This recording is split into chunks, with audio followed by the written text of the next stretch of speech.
What am I going to do with the person that is insulting me? How am I going to have conversation with someone that is already disrespecting you? So you want to have conversation with someone, exchange ideas, then engage respectfully. Engage respectfully. So mamuna janga siyo. Because you are against your yangi taho on the opposite side.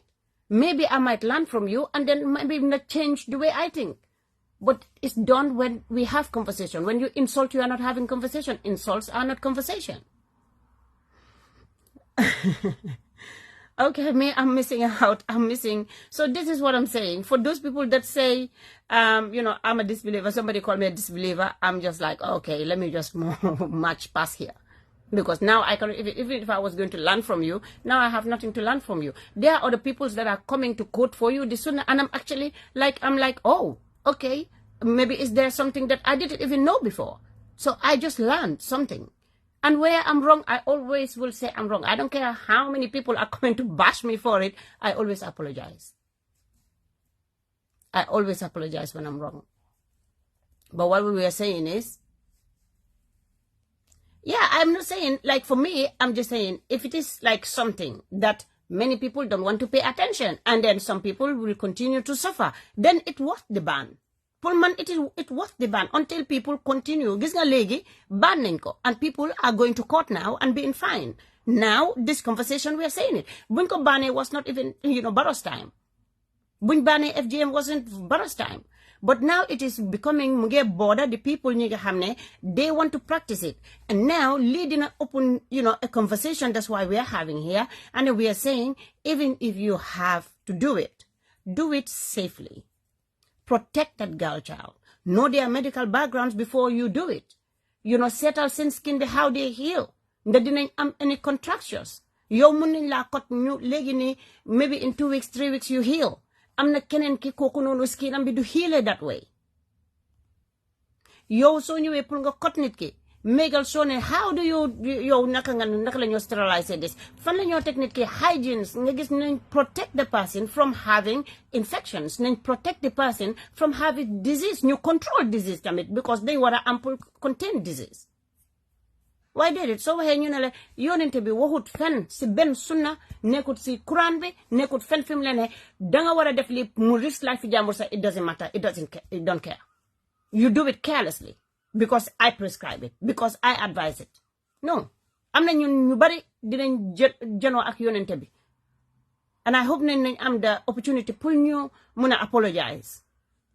Because sunna bi dafa ne nga dog tuuti. ñu dem doguñ rek waaye ñu fatale borom.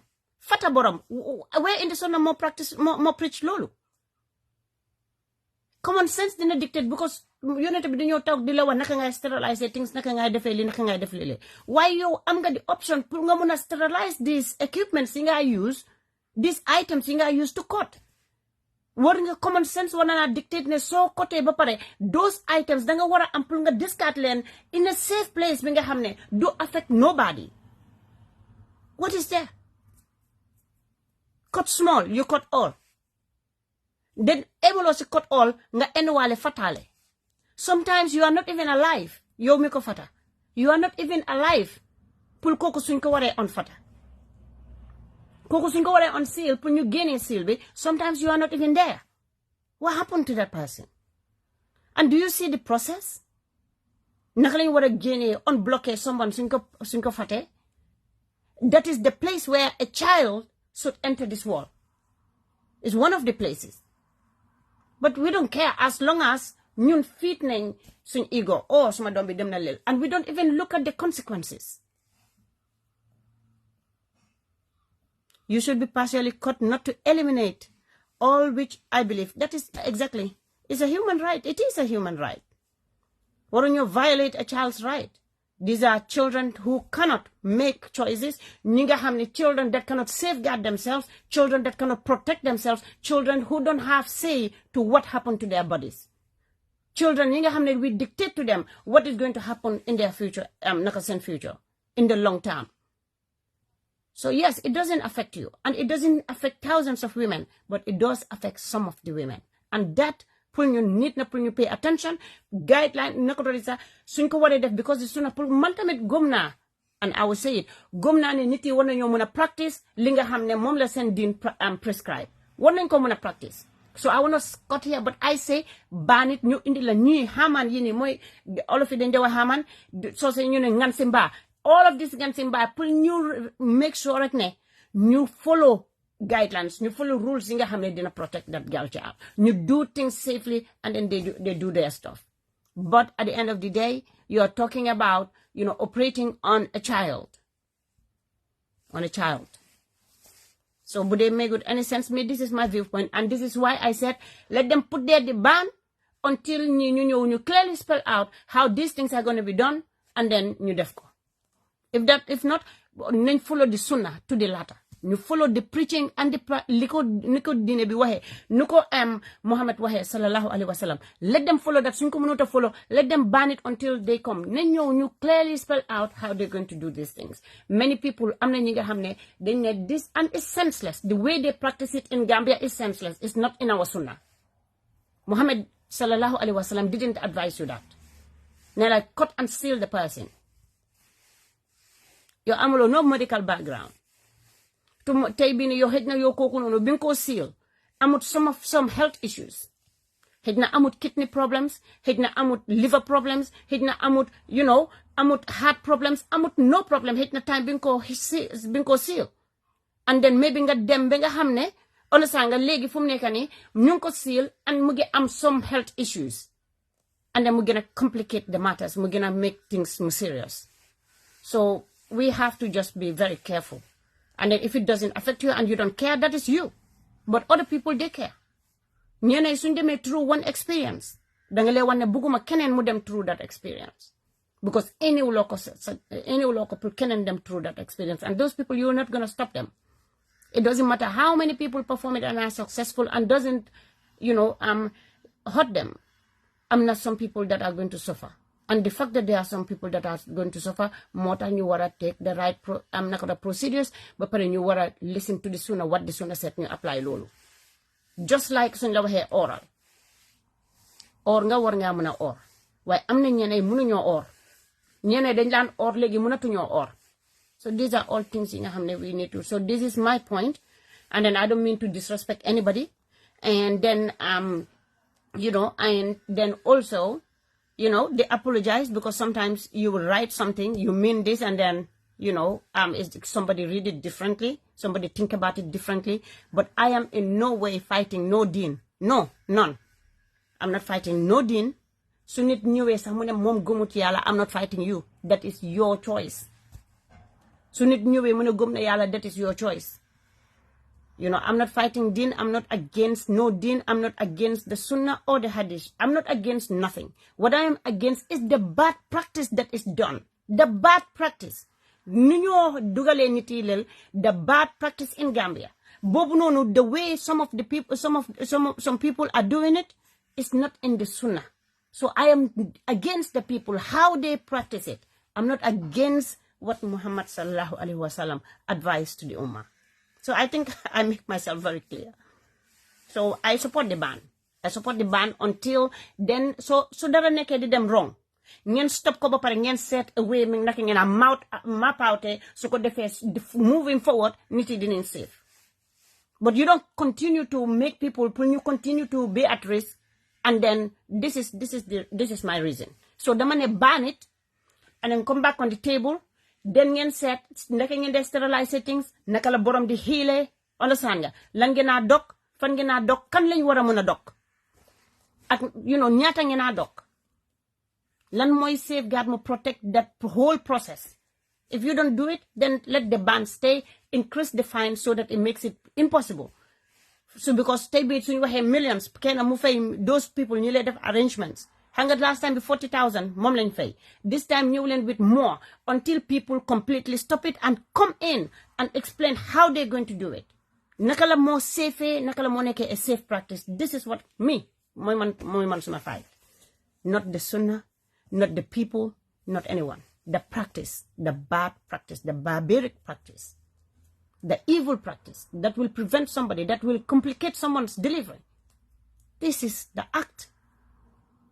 This is what I'm against. So this is what I'm against. So for those people ñu ñëw taxaw, when you see me, please miss me and saying to me that I don't believe in God. You know? Miss me saying that. I know I have my reasons. And then there are a lot of people who answer reasons. You know? And then we all need to actually have some respect to our debates and our, swing viewpoints, swing opinions. I don't have to disagree with you, but I don't have to insult you. I don't come and have to call you disbeliever. I don't have to come and, say things in and you are writing this online.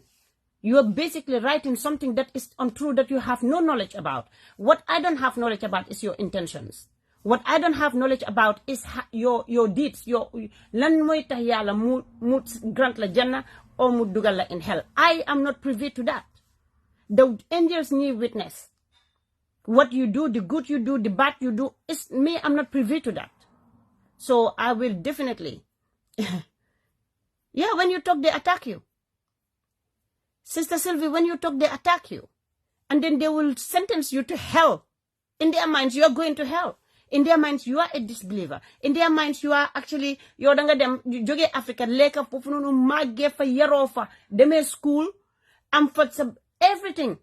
Then nga ñëw si west bi ñooñu door a mun a change sa mind ñi nga wax ñooñu dañ change mind am at least it na bu dee xale ndaw yi la comme like that when they come here they didn't even know their names wala ñu ñëw fii nii a very very young age man Gambia dama dem ba suma high school bala maa ñëw fii Gambia dama dem ba high school bala maa ñëw fii so foog naa ne accent yi fii sax aw ma ko so man gisuma naka laa mën a ñëwee western ideology mu change ma ba nga xam ne man dama fàtte fan laa jógee and what I went through. Man duma muna dem on labor with 2 kids munuma am natural birth ba pare nak mané len ñene nañ len def FGM oh yes sunna bi waxut len lolu sunna bi waxut ken lolu waxut ken pour mu put suma life bi nga xamne munuma dem am natural delivery sunna bi advise ut lolu so you so demé through FGM and it works for you and you know many people that it works for but at least listen to the one that say I went through complications. I went through this. They are scarred differently.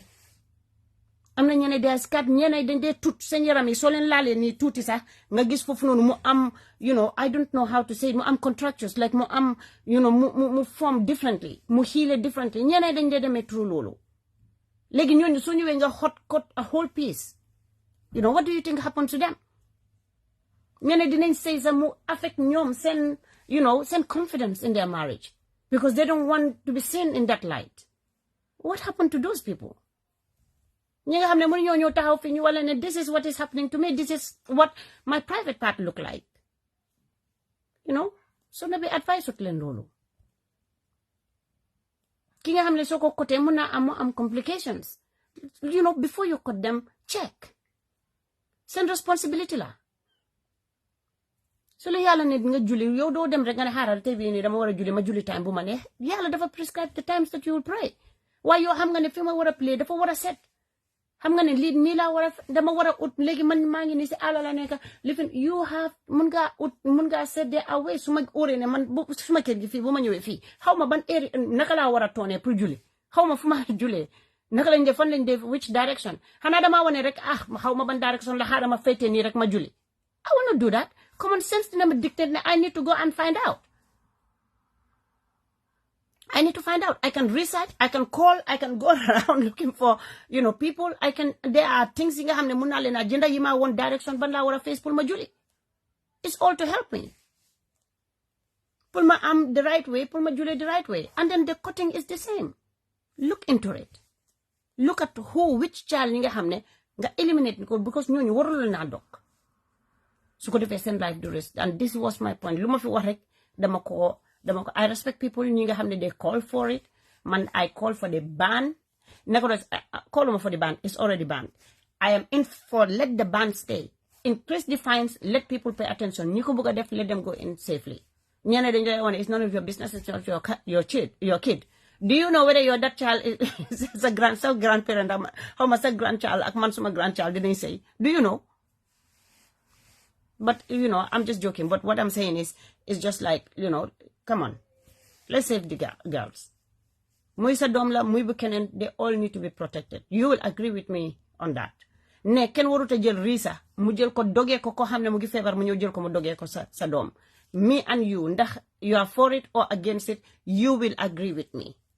Te ken waruta jël li nga xam ne dogee nañ ko some people ñu jël ko discard ko in a place bi nga xam ne dina ñëw mu lor la wala mu lor ma mu lor keneen. These are also things yi nga xam ne you will agree with me. Te yow you will agree ne even regardless ne noo ko buggee danga buggaat pour yow sa doom bi suy dem through FGM everything is perfect, you know, sterilize nañ everything na dem foofu safely mu génn si safely. These are things that whether you and I disagree, we will agree on those things. So there are some things that even though, you know, you want FGM in the Gambia, I don't want it because man dama foog ne it is unsafe, it is unhealthy.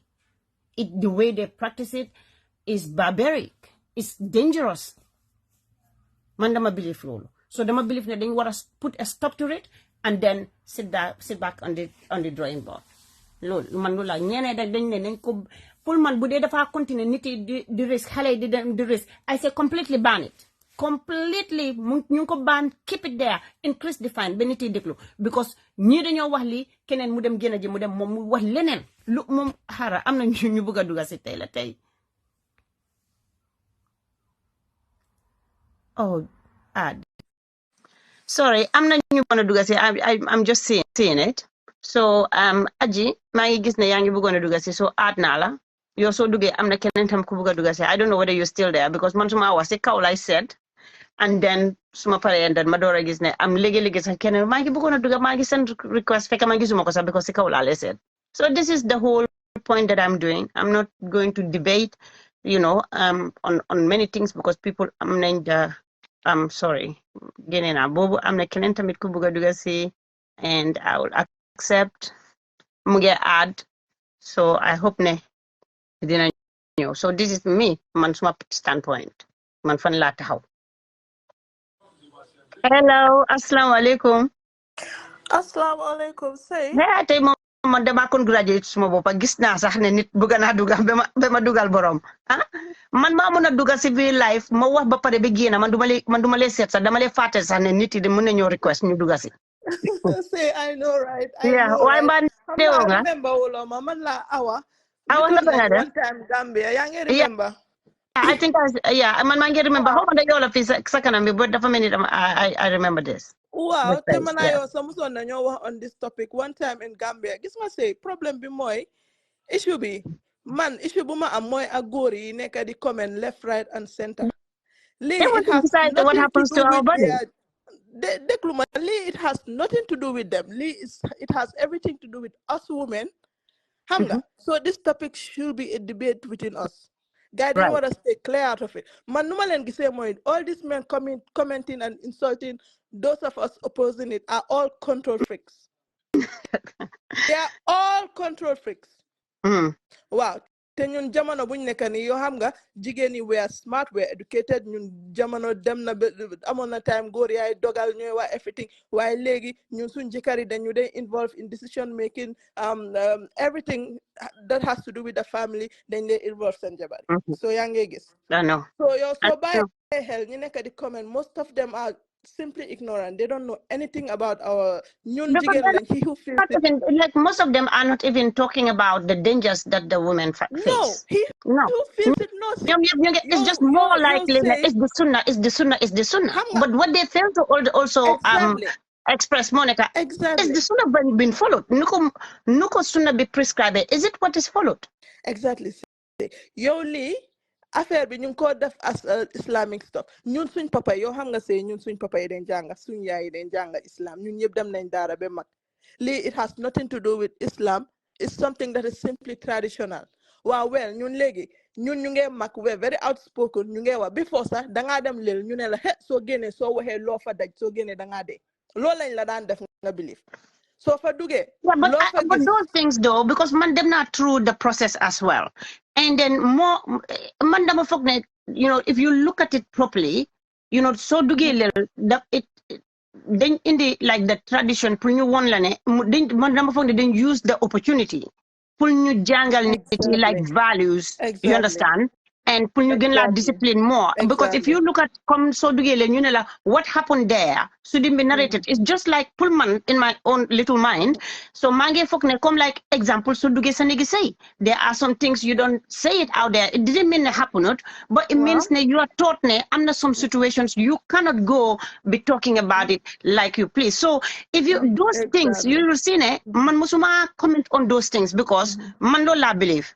Yes, madam, dama believe ne when so dugelel there is an opportunity being jail pour ñu instill a lot of things, you know, in you. So bu dee dang ko jël in a positive way, but then in every situation nit ki mën na ko jël yow mën nga ko jël positive way keneen ki jël ko eneen keneen ki dafa wane it's useless. Man dem naa through that process. Say man dem naa Kenya because man fu ma doon liggéey dañ doon dem ñu doon liggéey affaire women's health and all that dañu daan yóbbu ay seminar symposium dem naa Kenya dem naa Sierra Leone waaye Kenya dañ ban cotton so léegi jigéen dafa dugal ñoom ko lay defee is different. jigéen di nga dugal leen waaye duñ la cot dañ la simply jàngal tradition norms and values then after nga génna ñu sangala waaye léegi cotton bi dañ ko ban totally. Sierra Leone dañ ko ban until the age of 18 years. Then ko ban until the age of 18. Then you nga decide na danga buga ñu harafal la or not. Xam nga obviously ko ega 18 years do dem pour ñu harafal ko. Du dega.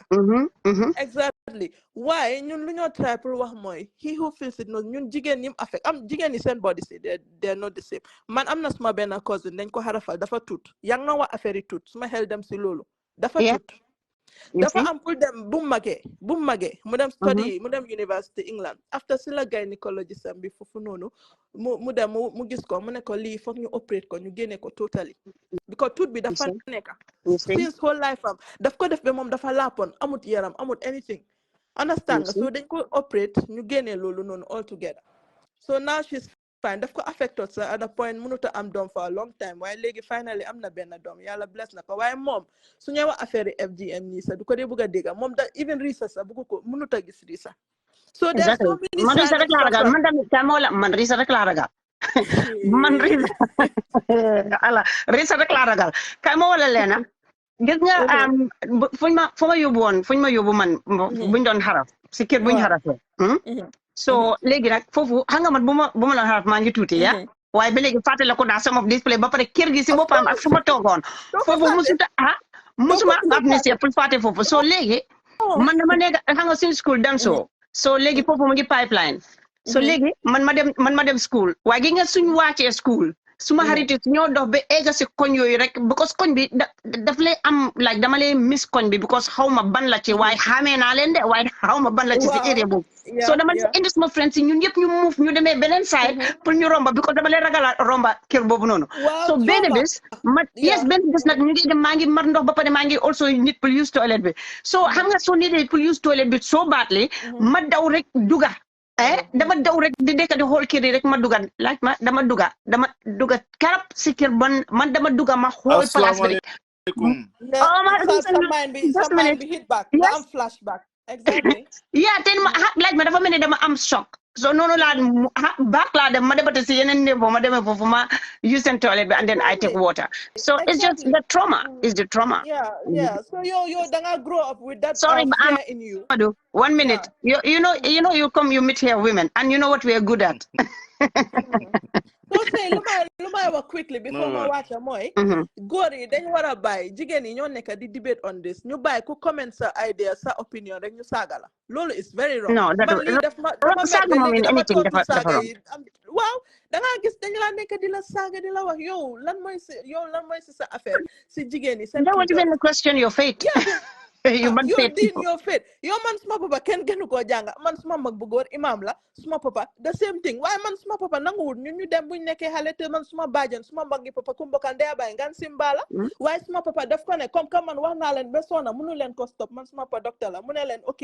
man suma doom yi kenn bu leen laa suma papa am na 5 girls man maay the youngest suma papa mu ne man suma doom yi kenn du dem comme que yéen wax naa leen ba soona nanguwu leen ko stop den yóbbu leen seen doom yi man ngeen bàyyi suma doom yi he was very strict on it. Simple. Yeah, simple. So man, I grew up man damuma waaye danga gis ne dama daan ragal su sabar amee fena sa ñu dégg ko su ma mu ne aha aca rek dama bañ leen sàcca so dama daan grow up with that fear suma mbokk yi sax dama leen ragal a seeti si holiday time duma dee fanaan fen suma understand nga fu may waxee. Yeah, it's scary because yaa ngi foog ne dinañ la sàcca yóbbu la def la ko. dañ maa sàcca sax suma demee suma bàjjan yi dañ maa sàcca te kenn what has been done cannot be undone. So léegi loolu laa la expérience suñ baanutee lii nit yi dañoo continuer di sàcca doomi jàmbur di leen yóbbu te suñ ko xasee def ba pare dara du si génn even if you find them $100,000 the damage has already been done. So this has to be banned. Understand nga dañ war a ban dañ make am clear ways ñi nga xam ne bëgg nañ ko practice but they have to practice in the way the dean prescribed the way bi nga xam ne dina fankanta xale boobu. Man ma wax leen something very private say man just 1 minute Amadou Ba first. Yes, no, it's okay. Say ñëpp dañ say te seen jëkkër yi daf leen fekk ndaw so FGM amul lu ñoo wax naan dafa lii ni jigéen man téye naa suma parce que ma maki the same thing kenn su ñoom promise cursed kenn si ñoom demul nekk góor tëddaa góor anything ñun ñëpp dañ téye suñ bopp bañ sëy te loolu am proudness suma pa fu mu taxaw dina ekkati loxoom ne am a perfect example suma doom yi xarafalu ma leen waaye téye nañ seen boppa bañ mag ak seen dignity bañ am seen jëkkër te ku nekkaang sa toog si sa jëkkër. That is a proud moment. That's a proud moment. Fu mu nekk nii léegi lu mu wax dañ ko déglu dañoo ne Tafaare moom doomam yi lii lële it's also it's not compulsory. Asande doomam yi lii so ñoom they know now ñu ngi gis difference bi. Exactly. Man suma amoon doomu jigéen suma doomu jigéen regardless man suma doomu jigéen du ko loon dem true because pour man gisuma the benefits lan la ko amal gisuma the benefit I just think like I'm just taking my child pour ma just hot ko noonu laa ko gisee. Suma male children moom boobu noonu please boobu moom they have to go through it but not my girl child because ba pare diine bi waxut ne danga ko war a def is compulsory. No, it's not compulsory. It's just a tradition. Yeah. Okay. Well, Amadou tamit moom tamit mu dugal no, but I'm very, very happy that you come in because it's just conversation and then so that we can just understand from each other why. Yes, Amadou Balal. All right. Thank you so much. Thank you. Hello. Yes. Yes. This discussion is very important. The farm solo. Yeah. Because anything that has to do with girls or childs is very important. Discussion with the farm solo. Why, man? I don't want to comment on this, but I see it is really, really, really affecting us, you know.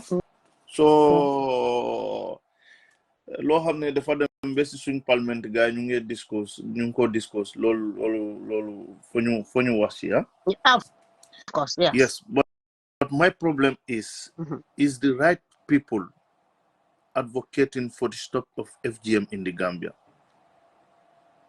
Yeah, I don't know. I'm not sure. I don't even know who are the ones that are behind the FGM. That is the question, because we feel. Let me say we. I know one person. Let me not say we feel. I feel, or some feel, the people who are behind FGM have been paid, and that's the truth. They have been paid to campaign for FGM. But that is what they say. Where is the evidence that people are paid? No, just let me learn. Then you will get sense out of it. So this is what so many people.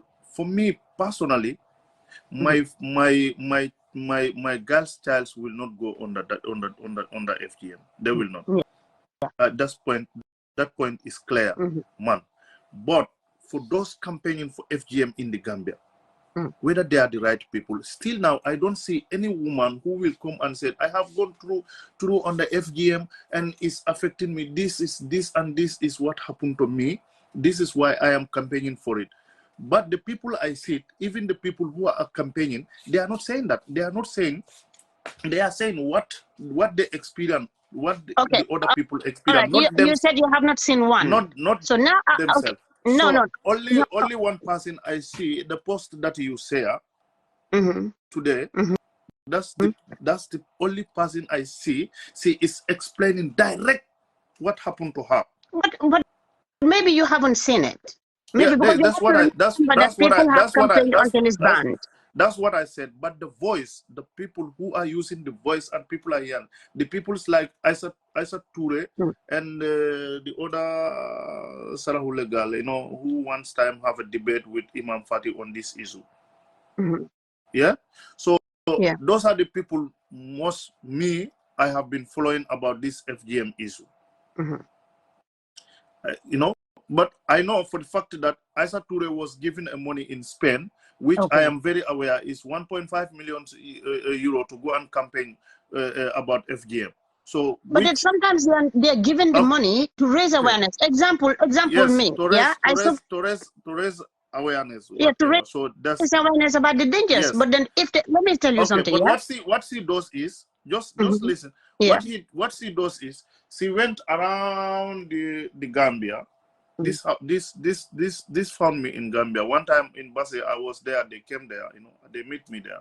So this happened there. They came with $3,000 to give it to the women who do these cutting things. You know, they give them $3,000 so that they can stop this female. You know, I don't want to use the word. Okay. So she gave them 3,000. Okay, fine. So now, like the countries that are practicing this issue there is a lot of countries: India, Indonesia, Malaysia, Moldavia, Pakistan, and Sri Lanka. If you go to Arab Emirates, they are practicing it. Oman, and Yemen, Iran, and Iraq. They are all practicing this thing. Yeah, even though I don't believe it, but the problem is in the Gambia. The right people don't campaign for right issue. This is our problem. Okay, for me, what I think about is not for me. It is not the people that campaign, because the people that campaign they have their reasons why they're campaigning. For me, I don't have problem. I'm not taking my money to give it to you. So if you go to any organization, they give you money to come and campaign. That is them. I don't have issues with that, because this is not about the people that are campaigning. It is about experiences and what is happening to girls. And also, the fact is, what happened to them, you know, it's not their campaign. It's what happened to them to warrant them to stand against it. Number one, the reasons. I'm not looking at the personality. I'm not looking at the person, Sai Touray or another person. I'm not looking at them. I'm looking at their experiences, because when something bad happened to you, you will not want that to happen to somebody else. And then we say, okay, you have been through it. This is your experience. How do we make sure another child is not going to have your experience? What are they doing? Are they safely applying this thing? I don't have to know the children. I don't have to know those people that are behind the campaign. I just want to know, look, so they may through this process, my child will not suffer in their later life. This is my thing. It's the practice itself. It's just like when they say maternal mortality. Are we there in the operating room? No. But we see women are dying. It is enough for us to say, look, there must be some, measures taken so that these women will be saved. Are you in the delivery room? Am I there? Some of these people, we don't even know them. But common sense dictates to us that some people are dying. So it makes it, we have to look at the practice. We have to look at the practice and pay attention to the practice, and then see whether it is safely applied.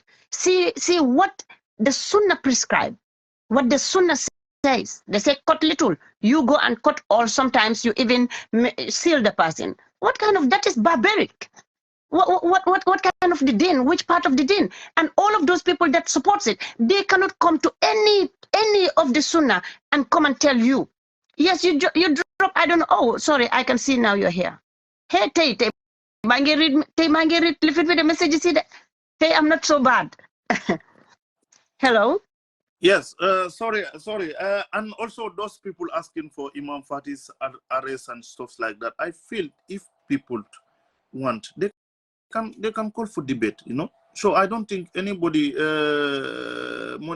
need to be arrested in this issue. Okay. No, when it comes, like I have one issue with me. They should call for debate. Listen, they should call for debate. Whether Islam say this or or not. So they should call for debate. I feel there are imams who don't believe the FGM, and there are imams who believe it. So now let them call debate. You know, Gambians, we don't want to go in for debate. But Let them I call don't the think debate. We a know need to where debate. Islam stands. No.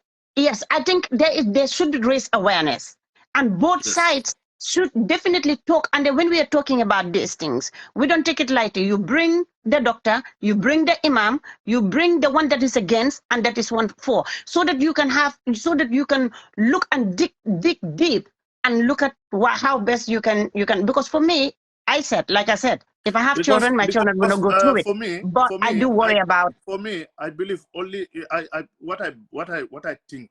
I don't know if this is because I'm not a female. I don't experience this belief, but I feel it's painful, and my kids will not go through it. But Exactly. I feel this is only affecting our generation, because and then I believe and also 75% what is painful is of our old generation have gone through it. But I don't think nobody will maybe they should do it feel but it's no, harmful. look, the male now, you can take them to the hospital and do it there safely. No, Yeah, exactly what I mean. That should happen to the girls. If they should do it, that should happen to the girls. Let them take them in a safe place and apply it there. And then there you can have the choice to even have injections that you will not have to feel all of that pain. Could you believe like you are looking like this and somebody cutting your skin raw? Yes, but what I'm saying is, no woman, I don't think no woman will feel this is harmful and she gone through it and also take her child through it. I don't think it makes sense.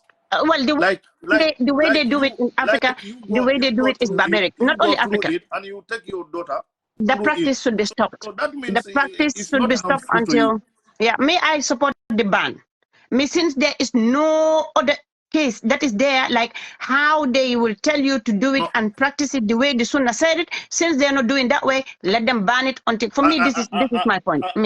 No. I think it should be a matter of choice. If you want What to do choice? it, if you don't want, you stop it. So people who feel it is not okay, they can continue sensitizing the people. People who feel it's okay, they can continue doing what they want to do to their daughters. No, you know what? You know why? Yes. I'm going to against that part. You know why? Yeah. So even let's say Amadou by force, you choose for your child to go and have FGM. Yeah. Is it not in your interest to know how much is cut, so that your child one day when she have husband and have to give birth to a baby, she's not going to have complication? Yeah, but so what I mean the is, child can just go and they cut her and then they seal her, and that's it, because the person chooses it. In the Gambia, we are from Gambia. We're talking about in the Gambia. Do we have a knowledge on how many people went through FGM and get affected or get some serious complication through it? Do we have any measurement about this? No. Okay. So what I'm saying is, Yes. In Gambia, like how you will even look at our neighboring countries like Nigeria, like Sierra Leone. I'm not saying all people in these countries in Senegal do it, but even like to talk about, for us, even to talk about sex is a problem for Gambians. Yes. Yeah, because we are not open that way. And then you think how many people are going to sit down and say what happened to their private parts or how their private part looks like in public. Not many people will do it. So most of the time, they will talk to other people. They will talk to like doctors. They will talk to other people. They will talk to these advocates. These people that we are saying they are not doing it rightly. I'm talking to exactly those advocates who are going around asking.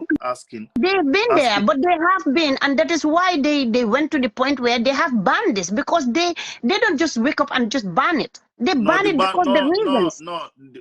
The manner and the way the ban happened is not appropriate. We know that. We know during Jammeh, this happened during Jammeh, and we know money was involved. That's all. We know that.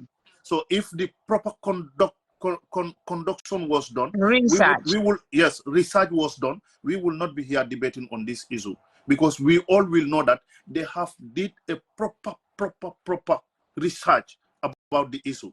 But that was not the case. It was because Sai Touray was arrested and the Spain government was behind and this in collaboration with EU and stuff like that. The money was involved, and when they went there for Yahya Jammeh to release this woman and stuff like, they put a lot of money on this issue, and Yahya Jammeh wake up one day and pass this bill to the parliament, and everything was approved and so. But it has not gone through the memorandum. No, it was not like that. We know that. So now, if we want the proper research about this thing, we also we should not learn. I think there should be proper research. I think there should be. Of course, I'm a man, but I am hoping to have female child, like daughters. So I love to have daughters even more, you know.